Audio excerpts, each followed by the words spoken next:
The card is subject to change. Always remember that and the reason for it. If any promotion wants to change a card, even when you've bought a ticket, they can.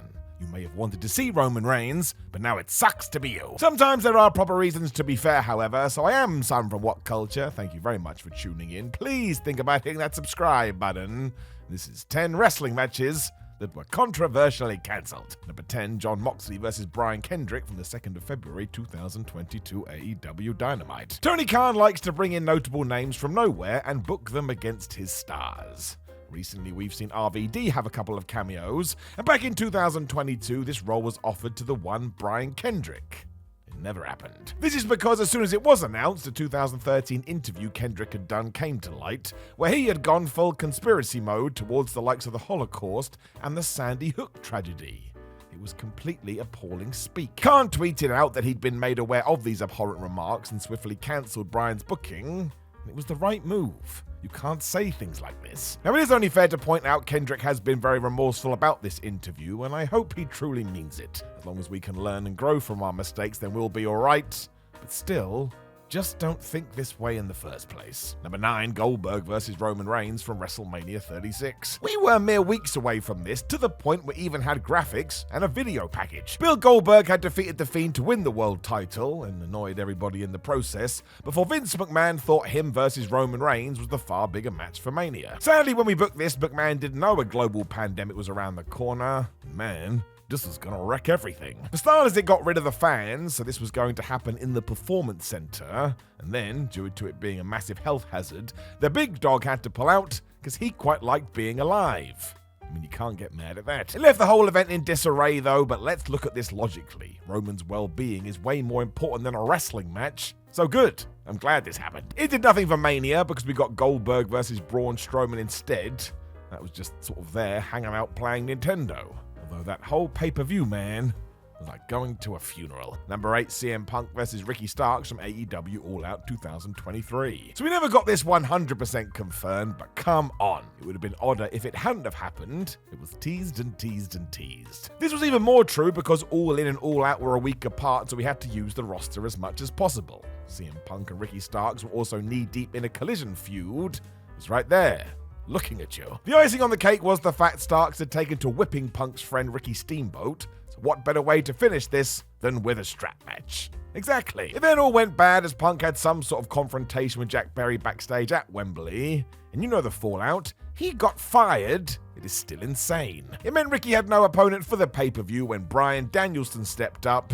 They had a strap match, and again, I can see the sense. That fight absolutely ruled too, but much like anything with Punk, this whole situation was super controversial. Who knows what's next for him? Does feel like there's unfinished business. Number 7, Shawn Douglas versus Shawn Michaels from WWE In Your House 4. Well, you didn't see that one coming, did ya? It is worth anybody's time to go back to 1995 WWF and document what Shawn Michaels was doing, because the guy just didn't care.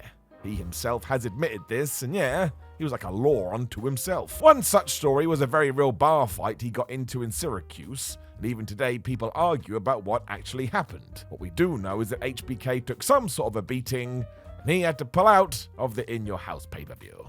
Whoops, there he was planned to face Shane Douglas for the Intercontinental title, and can you believe it, there's more. For the reason we all debate this brawl is because it was quite well known that the Clique, which Shawn was a part of, were not that fond of Douglas. So was this them pulling a fast one, especially as soon he was beaten by another Clique member known as Razor Ramon? I'll leave that one with you, have fun. Number 6, Jeff Jarrett vs. Hulk Hogan from 2003 TNA. When Jeff Jarrett stormed onto the New Japan stage and clunked Hulk Hogan with a guitar, the wrestling world raised a collective eyebrow. The last time these two met was in that WCW match, which was such a farce, it started a lawsuit. That's not good. Being the old school workers they were, I assume they thought they could use this to spark interest in a proper clash, and therefore it was set for the 2003 Bound for Glory pay-per-view. And then it never happened. Shock horror. Hulk said he was having hip issues, whereas most thought he had done this to get the attention of WWE, as he likely wanted to return.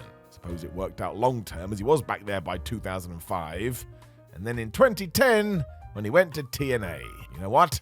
I don't want to talk about that. Number 5, Hangman Page vs. Pac from Double or Nothing 2019. While we were getting ready for our first ever AEW pay-per-view, one match was good to go from minute 1. It was Hangman Adam Page versus Pac. They had fallen out of the press conference announcing the promotion, and this did make sense. We all knew Pac from WWE, whereas the Cowboy had been smashing it on the indie scene. This was the kind of clash we wanted to see, which is why it was a shame when it didn't happen. Although it still did. Bear with me. Because while this was pulled from Double or Nothing due to creative differences, Tony Khan still wanted it to happen, so it did in the UK. Mad, right? This was at a WrestleGate Pro show in Nottingham, but it got even more confusing as it ended in a DQ. What the flub is this ride? If you do dig a little bit deeper, it all did center around the fact that Pac was the Open the Dream Gate champion for Japanese promotion Dragon Gate, and they didn't want him to lose. That put a spanner in the works, so we went on as advertised on a totally different event until we were able to proceed as normal. Therefore, wrestling is bonkers. Number 4, Bret Hart versus Shawn Michaels from King of the Ring 97. The WWF in 1997 was awesome. If you've never watched it, I strongly suggest you do. And a big reason for it was everything between Bret Hart and Shawn Michaels. Not only were they the best of the best, but their real-life hatred of one another had been well documented. Made it so fascinating. It all went super bad at the King of the Ring pay-per-view, however, because yep, they were meant to have their big follow-up post-WrestleMania 12, and instead it got canned after they had a proper backstage fight in June. Of course, it was deemed so out of control nobody felt like they could put them in the ring, which is when we got Shawn versus Stone Cold Steve Austin instead. It wasn't all bad. Amazingly, it helped too, as even though the fans had lost a match, the desire to see these two face off again just grew and grew and grew. Ultimately, it was going to go too far, but there was something compelling to all of this.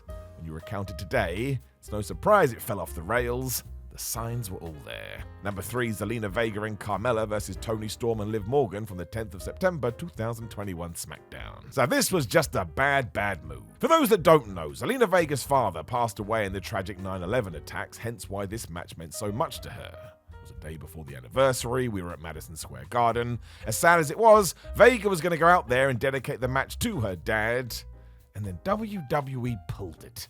My word. This happened at the last minute too, and Zelena has mentioned how upset and angry she was about it all, understandably so.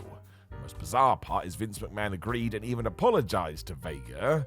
If that's the case, just don't do it. The flip side to this was Zelena received such an outpouring of love from the whiner community, it almost served as a moment all of its own, but still. Some things are more important than wrestling. This would be considered Exhibit A. Thankfully, a week on, they were able to do this, but again, bigger picture, my friends. Bigger picture. Didn't need to repeat that. Number 2, Roman Reigns versus Adam Pearce at the 2021 Royal Rumble. Wait, what? All of this ties back into the pandemic, which I never want to relive because it was awful, even though wrestling promotions did do their best to stay as creative as possible. Wasn't easy. Around January 2021, though, it became very clear that Roman Reigns was getting madder and madder at Adam Pearce, and with a pay-per-view looming, this was considered a decent direction. I mean, why not? We don't have any fans. Let's go crazy. It was when Pearce was trying to get our tribal chief to calm down, which just made things worse, and within the confines of the Thunderdome, this was booked. For 7 days at least. Like a Craig David song.